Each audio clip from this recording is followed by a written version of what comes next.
अच्छा भैया लोगन, हमरे आवाज़ में आप लोगन कविता बहुत सुनल गईल। हर कविता के प्यार दुलार मिलल। फिर हम आज आप लोगन के बीच में एक ठे कविता छोड़त बानी। ए कविता के सुनब। ई कविता कैसन लागल? आज के ई कविता जौन हम छोड़त बानी आप लोगन के बीच में, आज के माहौल देख के जैसन हम देखिला वही तरह के लिखल जाला। आज हमारे यूपी ना पूरे इंडिया में का माहौल चलत बा, ऐसने कविता आप लोगन के बीच में छोड़त बानी। ये कविता पर तनी गौर से विचार करब आप लोगन। अब विचार करके तब अपन दुलार प्यार आशीर्वाद लाइक शेयर कमेंट सब्सक्राइब करब। जे प्रकृति से पंगा लिहल, जे प्रकृति से पंगा लिहल ओकर भइल नाश। जे प्रकृति से पंगा लिहल ओकर भइल नाश। चली उठा के देखल जा कुछ लोगन के इतिहास। एमे कहे के का बा? जे प्रकृति से पंगा लिहल ओकर भइल नाश। चली उठा के देखल जा कुछ लोगन के इतिहास। हिरण्यकश्यप बनत रहले अपने के भगवान। हिरण्यकश्यपु के नाम आप लोगन सुनले होखब, जिनके लड़का प्रहलाद रहलन। तो हिरण्यकश्यप बनत रहले अपने के भगवान। बेटा से अपने अझुरैले नाहक में गइल जान। अपने बेटा से अझुरा गइला। हिरण्यकश्यप बनत रहले अपने के भगवान। बेटा से अपने अझुरैले नाहक में गइल जान। भाई बहिन दोनों के भइल, भाई बहिन दोनों जाने के भइल सत्यानाश। आई उठा के देखल जा कुछ लोगन के इतिहास। त्रेता में, अब त्रेता युग के सतयुग के बात रहल, त्रेता में सुनी। त्रेता में रावणस पंडित राम से जा अझुरैले। त्रेता में रावणस पंडित राम से जा अझुरैले। कुल खानदान सब नाश हो गई, लंका भी जर गई। रावण बहुत बढ़न पंडित रहने, विद्वान रहने, लेकिन भगवान श्री राम से उलझ गए।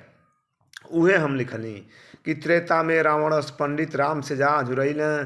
कुल खानदान सब नाश हो गई, लंका भी जर गई। छोट भाई समझावत रहे अपने भाई, सहोदर भाई। छोट भाई समझावत रहे, मार भगवने लात। चली उठा के देखल जा कुछ लोगन के इतिहास। अब आ गई द्वापर युग। द्वापर युग में कंस अधर्मी कृष्ण से कैले बैर। द्वापर युग में कंस अधर्मी कृष्ण से कैले बैर। अपने बहिन के बेटा मरले, रहे न केहू गैर। द्वापर युग में कंस अधर्मी कृष्ण से कैले बैर। अपने बहिन के बेटा मरले, रहे न केहू गैर। बहिन बहनोई के दिहले उ जेल में निवास। चली उठा के देखल जा कुछ लोगन के इतिहास। और सुनी आगे के बात का मिलल। हथुआ के राजा मनन सिंह, गोपालगंज जिला का बात बा। हथुआ के राजा मनन सिंह घमंड में भइले पागल। दुर्गा के दर्शन कैले ओहि दमे माटी लागल। हथुआ के राजा मनन सिंह रहसु गुरु से जाके अझुरा गए। कहलन कि तुम्हारी दुर्गा कैसी है, बुलाओ मैं देखूंगा। बहुत लंबा इतिहास बा, आप लोग समझ लेबे। तो इतने में तो हथुआ के राजा मनन सिंह घमंड में भइले पागल। दुर्गा के दर्शन कैले वही दमे माटी लागल। बार बार रहसु गुरु से कैले ऊ परिहास। चली उठा के देखल जा कुछ लोगन के इतिहास।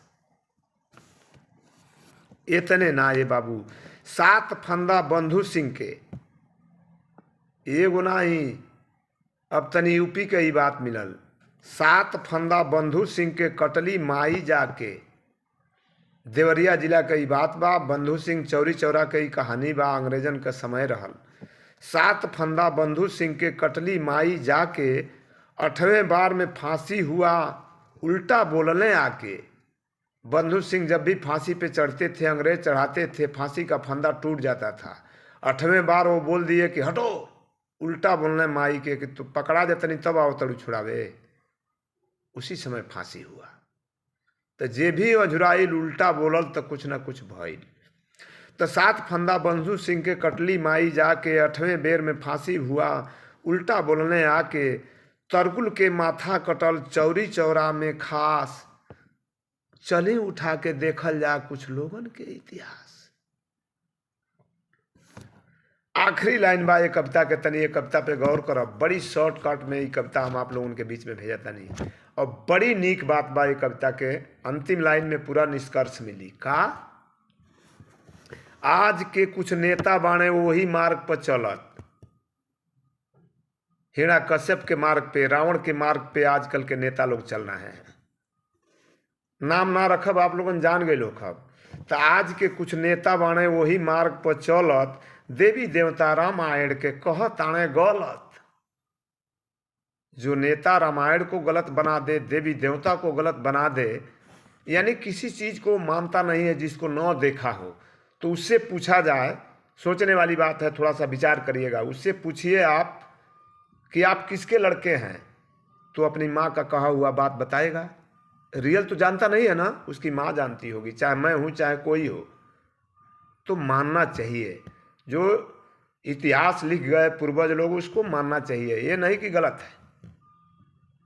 यह बात हम लास्ट में लिखनी, बड़ी नीक बात बा कि आज के कुछ नेता बाणे वही मार्ग पर चलत, देवी देवता रामायण के कहत बाणे गलत। ऐसा नेता जीतिहे करिहे चारू वेद के नाश। चली उठा के देखल जा कुछ लोगन के इतिहास। चली उठा के देखल जा कुछ लोगन के इतिहास। जे प्रकृति से पंगा लिहल ओकर भइल नाश। चली उठा के देखल जा कुछ लोगन के इतिहास। जय राम जी की। कैसन लागल बताइब, कमेंट शेयर सब्सक्राइब करके।